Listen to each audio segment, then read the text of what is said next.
11th class. आज आप angiospermic plant के बारे में जानेंगे। तो यह एंजियोस्पर्मिक का अर्थ होता है आवृतबीजी पौधा।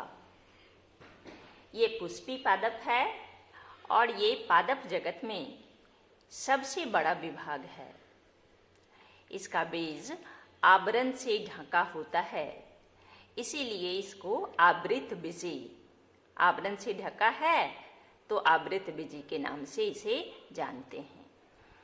इसमें छोटा भी पौधा आता है और बहुत बड़ा भी विशाल वृक्ष भी आता है। जैसे सूक्ष्मदर्शी यानी इतना छोटा वो है वुल्फिया, और सबसे ऊंचा यूकलिप्टस। आप दैनिक जीवन में ना इसका पौधा को आप देखे होंगे, बहुत अधिक लंबा। और जो भी पौधा है, इसके अलावे भी बहुत सारे पौधे हैं जो पुष्पी पादप है, सब इसी के अंतर्गत आता है। इससे हमें भोजन, चारा, ईंधन, औषधि तथा अन्य दूसरे आर्थिक महत्व के उत्पाद भी प्राप्त होते हैं। अन्य कहने का अर्थ हुआ कुछ रेशे वाले भी पौधे होते हैं, उससे रेशा प्राप्त किया जाता है, जूट है, और उससे भी बहुत सारी चीज़ों का निर्माण किया जाता है। रस्सी बनाई जाती है, बोरा बनाया जाता है। इस तरह से बहुत सारे इसके आर्थिक महत्व हैं। इसके दो वर्ग हैं, इसे दो वर्ग में विभाजित किया गया है। एक कहलाता है द्विबीजपत्री डाइकॉट, और दूसरा है एक बीजपत्री। जिसके बीज में दो पत्र होते हैं वह कहलाता है द्विबीजपत्री। आप दलहन कुल के पौधे को देखे होंगे, जैसे चना है, मसूर है, अरहर है, मूंग है। इन सभी बीज को आप देखिए, इसमें उसका छिलका को उसको फूलने के लिए डाल देना और उसका छिलका उतार करके देखना, उसमें दो बीजपत्र अलग हो जाएगा। और एक बीजपत्री जैसे गेहूं है, धान है, ये एक बीजपत्री है। और पौधे की भी पहचान बाहर से भी किया जा सकता है, उसकी पत्तियों को देखकर। जो द्विबीजपत्री है उस पौधे की पत्तियों में रेटिकुलेट वेनेशन होता है, सिरा विन्यास होता है, रेटिकुलेट जालिकाबद्ध। और जो एक बीजपत्री पौधा है उसके पत्तियों में पैरेलल वेनेशन होता है, समानांतर शिरा विन्यास पाया जाता है। जैसे आप केला के पत्ता में देखे होंगे, धान में, बांस में, ये सब है समानांतर शिरा विन्यास, गेहूं में भी। अब पुष्प जो है यह एंजियोस्पर्मिक प्लांट का, क्योंकि इसमें बीज बनता है, ये बीज वाला पौधा है, ये पुष्पी पादप है, इसलिए पुष्प जो है वह पौधे का जनन अंग है।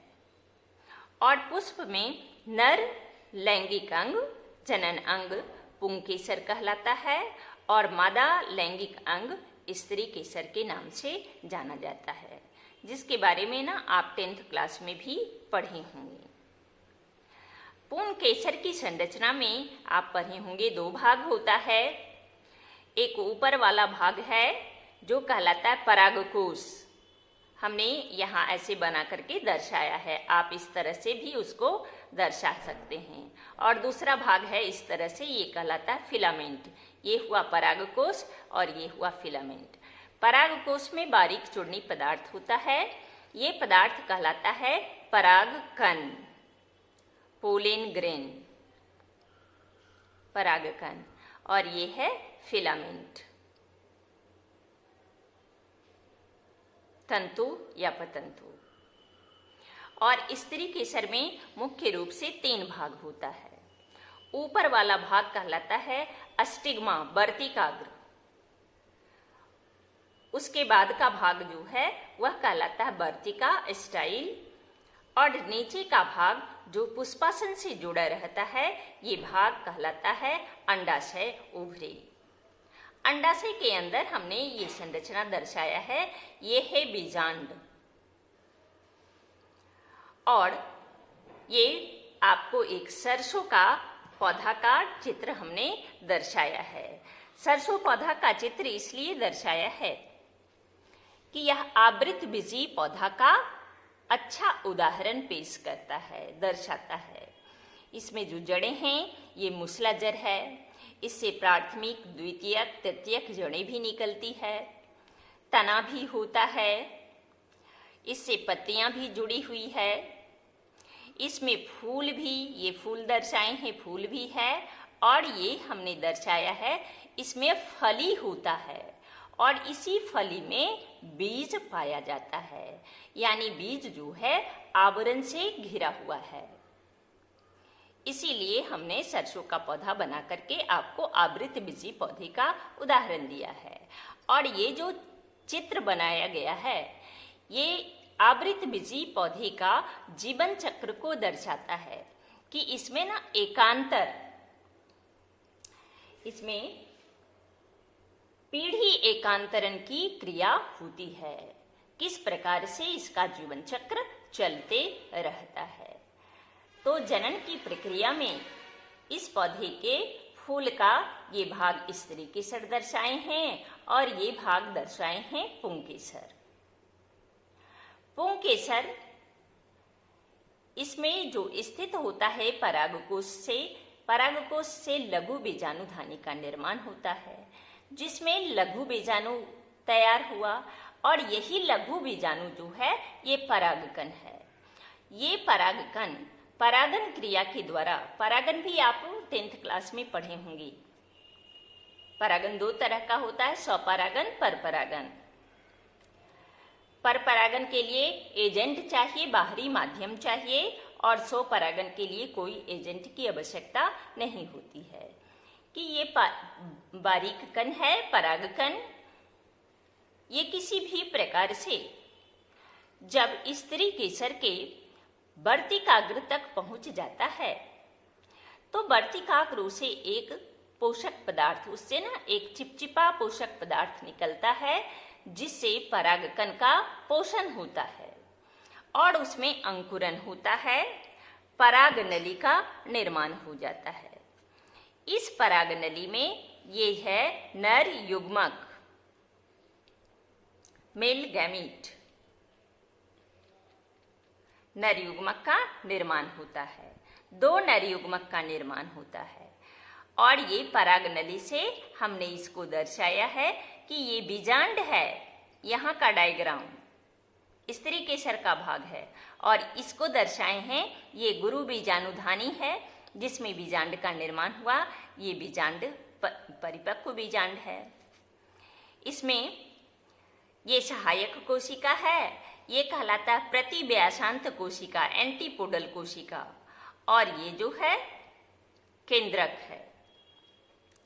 ये एक केंद्रक पहले आपको दर्शाएंगे, फिर बाद में ये 2 केंद्रक। ये 2 केंद्रक कैसे होता है उसको भी जान लीजिए। इसमें से जो 2 नर युग्मक है, एक जो है वह अंड कोशिका के साथ संगलन की क्रिया करता है। यहाँ 3 कोशिकीय संरचना को आपको हम दर्शाए हैं, ये अंड समुच्चय कहलाता है। तो अंड कोशिका के साथ यह संगलन की क्रिया करता है एक नर युग्मक और ये बनाएगा युग्मनज। दूसरा नर युग्मक जो है केंद्रक के साथ संलग्न करता है और यह द्वितीयक केंद्रक का निर्माण करता है। द्वितीयक केंद्रक से भ्रूणपोष का निर्माण होता है और युग्मनज जो है विकसित होकर के युग्मनज से नई कोशिका का भ्रूण का निर्माण हुआ और ये भ्रूणपोष जो है भ्रूण को पोषण प्रदान करता है। इस प्रकार से निषेचन क्रिया संपन्न होती है। पहले परागन होगा, परागकण का स्थानांतरण हुआ वर्तिकाग्र तक और परागन के फलस्वरूप नर युग्मक का निर्माण हुआ। नर युग्मक मादा युग्मक का संगलन, ये निषेचन की क्रिया हुई। ये निषेचन जो है लैंगिक जनन की क्रिया है। पुष्पी पादप में ना लैंगिक जनन की क्रिया संपन्न होती है। निषेचन क्रिया के पश्चात पुष्प का शेष भाग जो है झड़ जाता है। कैलिक्स, कोरोला और एंड्रोसियम पुंग केसर का भी जो शेष भाग है वो झड़ गया। बाकी जो बचा वो तो क्रिया में भाग लिया। अंडाशय जो है यह बीज का रूप ले लेता है और अंडाशय फल के रूप ले लेता है। अंडाशय से फल का निर्माण होता है और बीजांड से बीज का निर्माण होता है और इसी प्रकार से फिर बीज से पौधे का निर्माण हो जाता है। बीज अंकुरित होता है, अंकुरित होकर के पौधे का निर्माण करता है। यही है पीढ़ी एकांतरण, इसका जीवन चक्र। आवृत बीजी पौधे का जीवन चक्र इसी प्रकार से चलते रहता है।